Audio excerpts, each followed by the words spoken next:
Late last week, U.S. Attorney General Jeff Sessions sent a letter to the city of Albuquerque asking for proof that New Mexico's largest city is cooperating with federal immigration officials. That caused a lot of confusion because ICE officers have been in the jail and transfer center, especially in Albuquerque, for years. And although Santa Fe has publicly declared itself a sanctuary city, Albuquerque has not. There's a lot to talk about here with our latest Line Opinion panelists. I'm joined now by Laura Sanchez-Rivey. She's an attorney at Cuddy & McCarthy, LLP. Mary Hudetz is with us. She's a reporter for the Associated Press and the CJ Project, a criminal justice reporting initiative. Tom Garrity from the Garrity Group PR is with us. And Andy Lyman, he's a reporter for NM Political Report. Laura, some federal funding at stake. The city's, qualifies for funding to help address crime and the justice issue. But let's clear this up. How did this even happen, this confusion between Albuquerque being a quote-unquote, I'll do the finger quote, sanctuary city? It seems pretty clear that since 2010 we have not been. How did this even come to pass, and what do we do about it for this perception issue? The only thing I can surmise is that I think this is another signal that this administration and the Sessions Justice Department has some serious communication problems. Right. Because you would think that in a situation where you're going to specifically call out a city and administration, whatever, you would be in touch with your local ICE agents, That's your right. Homeland Security. I mean, for God's sake, the head of Homeland Security is now the chief of staff at the White House. So you would think there'd be some communication, but clearly someone got it wrong. And it appears that the issue is really with the Metro Detention Center, which is county run. It's not city run. Right. And so they essentially got it completely wrong and said Albuquerque is a sanctuary city and sent the letter to the mayor when it really was a county issue. And that appears that it's not going to change as far as what the policy is from the county. But I think it just signals that there are serious problems in terms of communication back and forth. And ICE agents have had a desk at the Prisoner Transport Center in Albuquerque for a long time now. This mayor has made it clear that he's not in favor of, or that he's not in favor of the sanctuary city thing. It's like they got us confused with Santa Fe. Right. So it's very surprising, but I think it signals a bigger problem with the administration, the federal administration. Tom, what Laura just mentioned as well was this conflation between our county and the city in which the county, is inside or abuts, whatever you choose.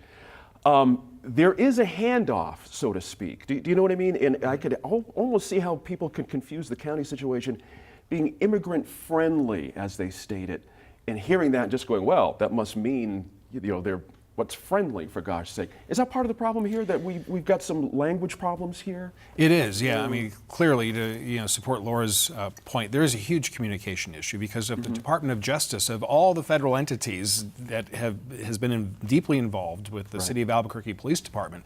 If they don't know what's going on with the City of Albuquerque, then that's really supports some other issues at play. But when it comes to the lexicon of immigrant friendly versus sanctuary city, there is a lot of miscommunication and a lot of assumptions that are built in with that. If you're immigrant friendly, well, of course, then you're a sanctuary city.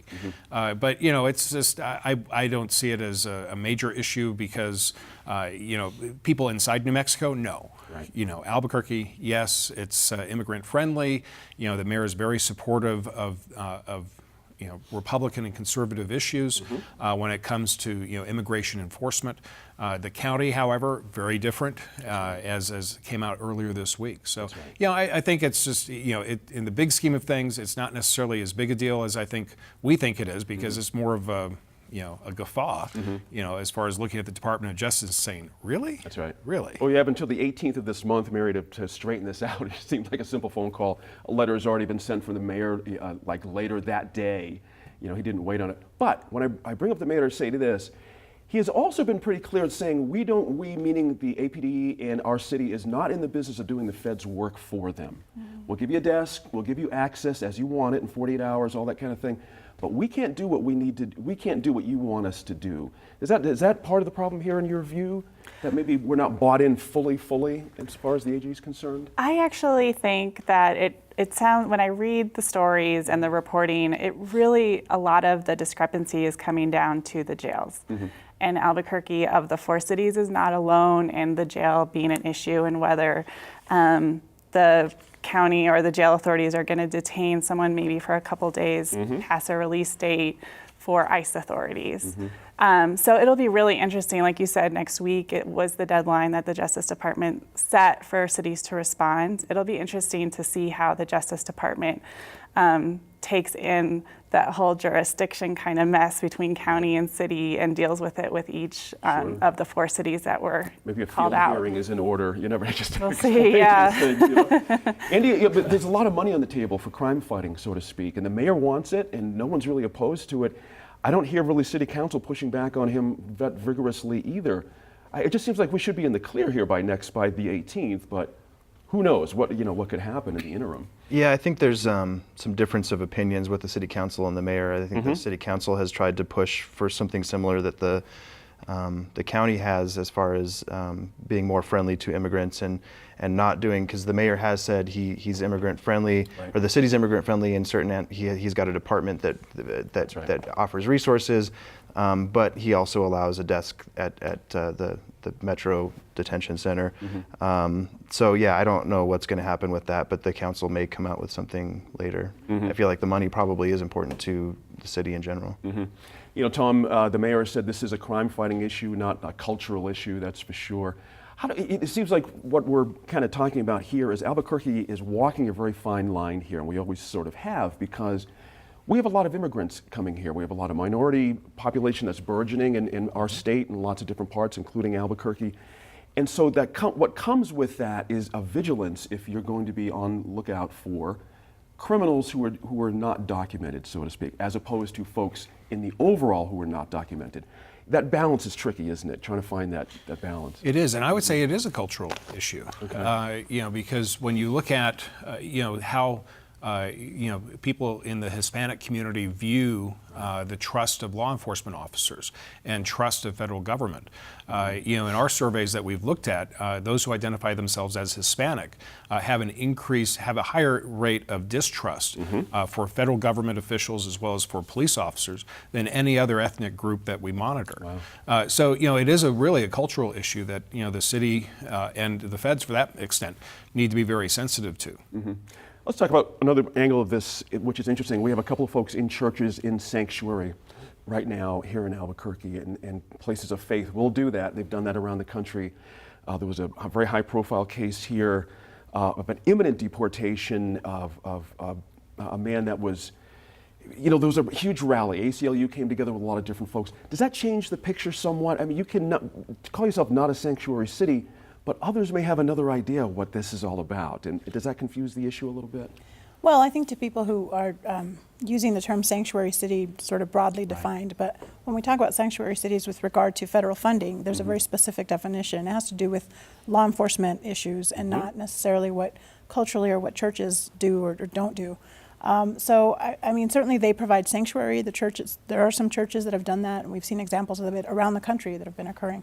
And that's nothing new. I mean, it's happened for generations where this sort of thing has occurred. It happened a lot during World War II, and churches took in, a lot of displaced Jews who were, fearing persecution. And the Roman Catholic Church did, as a matter of fact. And so I don't think this is a new issue, but what's new as far as Albuquerque goes is that we're seeing some high profile incidents of this where people are really, families are being separated unfairly, is what a lot of people believe. And so therefore churches stepping in to sort of fill that gap makes it a bigger cultural issue. Right. But I do think that's a big difference. There's a big difference between that and what the policies, what the official policies of the city are. And I think there's a tremendous amount of confusion, and certainly I think it's incumbent upon the DOJ, and I will agree with what Tom said, given that they've been in this oversight role with APD for so long. Right. It just makes it clear there's some serious gaps in communication within that department.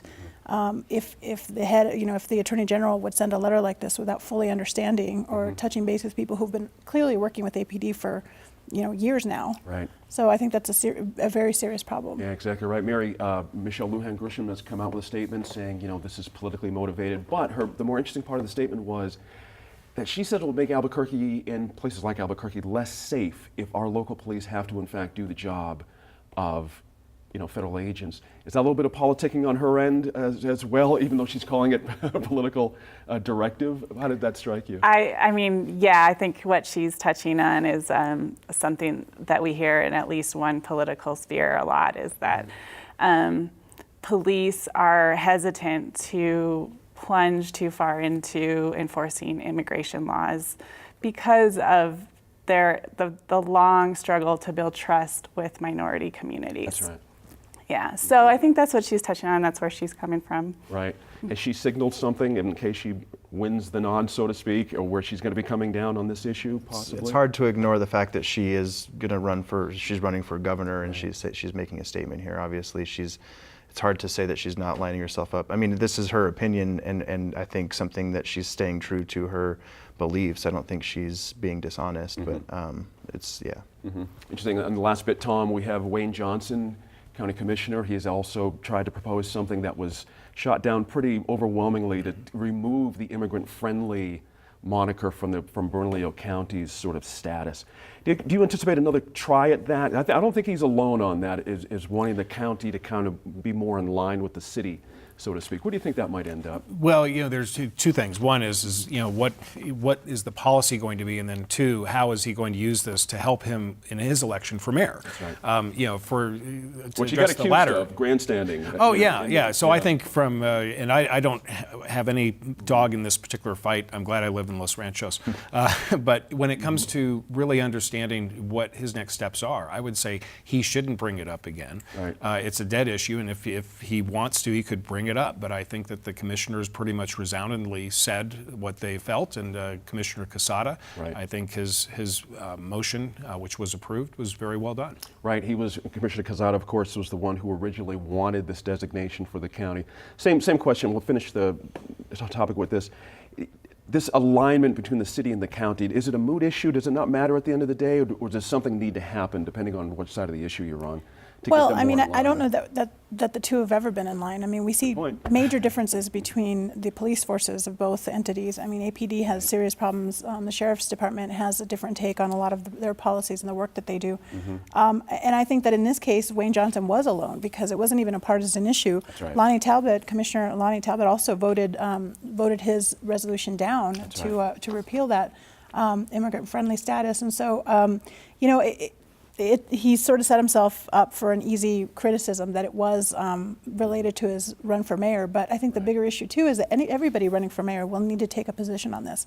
And I think there's some people who are running for mayor that probably are going to be a little reluctant to take a position, to try to play sort of a middle-of-the-road, undefined kind of space. And I just don't think the electorate's going to be okay with that. They're going to expect to see who they're electing. That's right. It's a good point. Our mayoral forum's coming up pretty quick, and you can be sure that question's going to be asked by myself. Now, have to end it there. When we come back to the line, we'll discuss local needs for treatment in the context of the national opioid crisis.